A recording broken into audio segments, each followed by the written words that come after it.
Star Trek Section 31 movie is the perfect way to bring back Discovery's best villain. The Star Trek universe has a storied history of villains who leave a lasting mark, from Khan to the Borg to the Dominion. But in recent years, one antagonist has captivated fans in a way that few others have. Laris, Book's nemesis, or perhaps more accurately, the shadowy machinations of Section 31 itself. With Star Trek Discovery expanding the narrative of this clandestine organization, a dedicated Section 31 movie presents the perfect opportunity not only to explore the morally gray corners of the Federation, but also to resurrect one of the franchise's most compelling villains. Section 31 has always been fascinating because it embodies everything Star Trek often promises, but rarely portrays: moral ambiguity. While the Federation prides itself on ethics, diplomacy, and the pursuit of knowledge, Section 31 operates in the shadows, making the hard choices the Federation publicly cannot.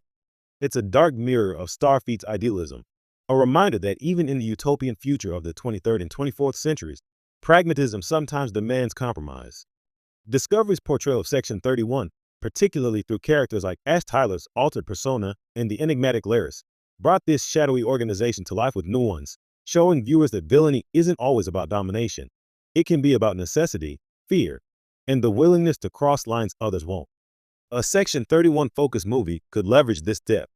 Unlike previous Star Trek films that lean heavily on spectacle or nostalgia, this project could explore the tension between Starfleet's ideals and the ruthless pragmatism of Section 31. It could be a thriller rooted in espionage, political intrigue, and the ethical dilemmas that come with wielding absolute secrecy and power. This isn't just about space battles or alien invasions. It's about decisions that echo across star systems, where every choice has consequences for the Federation's moral compass. And at the center of that narrative could be a returning villain, one whose intellect, cunning, and moral ambiguity make them a perfect adversary for the Federation's heroes. Discovery gave us a glimpse of this potential through its most compelling antagonists. Characters like Laris, or perhaps even Admiral Cornwell's morally conflicted allies, represent a new breed of villain, one that's not simply evil for evil's sake, but strategic, calculating, and intimately tied to the story's ethical dilemmas. Reintroducing such a character in a Section 31 movie would not only satisfy fans of Discovery, but also provide continuity within the broader Star Trek universe. It's rare in Star Trek films to see an antagonist who challenges heroes on a philosophical and intellectual level rather than just a physical one. Section 31 villains, with their complex motivations, offer that opportunity in spades. Moreover, a Section 31 film could answer lingering questions from Discovery and the broader franchise. How far is the Federation willing to go to protect itself? What happens when the line between hero and villain blurs? How do Starfleet officers reconcile their oath with the morally ambiguous actions of Section 31 operatives? These are questions fans have been asking since the first hints of the organization appeared, and a movie dedicated to exploring these themes would give the narrative room to breathe. It could be tense, smart, and morally challenging, exactly what modern Star Trek needs. The timing is perfect. With the Star Trek cinematic universe poised for expansion and Discovery storyline already having set the stage for a deeper exploration of Section 31, audiences are primed for a film that blends espionage, action, and ethical complexity.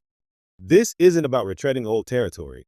It's about deepening the mythology of a franchise that thrives on exploring humanity through the lens of science fiction.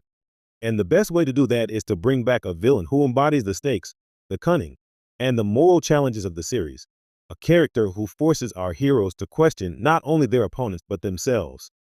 Finally, the appeal of a Section 31 villain lies in their ability to challenge the audience's expectations.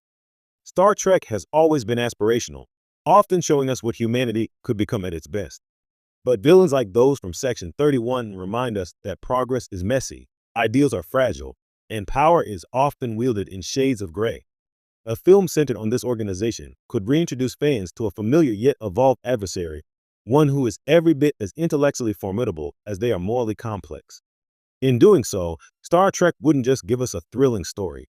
It would reaffirm why its universe endures, because it's willing to confront the difficult questions no other sci-fi franchise would dare. A Section 31 movie is more than just a